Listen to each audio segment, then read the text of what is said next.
নমস্কার বন্ধুরা, আবার আমি হাজির হয়ে গেছি আমার অক্সিজেন চ্যানেল নিয়ে। আজকে দেখতে পাচ্ছেন খুবই সাধারণ ফুল নয়নতারা নিয়ে কথা বলবো। সাধারণ হলেও এটা অসাধারণ।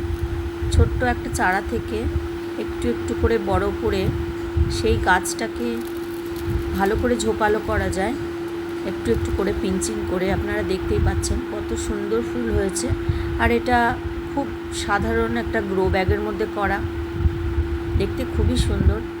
আর রোজকার আমাদের ঠাকুর পুজোর ফুলও এর থেকে চলে আসে। তাই এই ছোট্ট ভিডিওটা আপনাদের যদি ভালো লাগে আপনারা সাবস্ক্রাইব করবেন, যে যেখান থেকে দেখছেন একটু উৎসাহ যোগাবেন, তাহলে নতুন ইউটিউবার হিসেবে আমি একটু উৎসাহিত বোধ করব। খুবই সুন্দর এর রং। ধন্যবাদ আজকের মতো।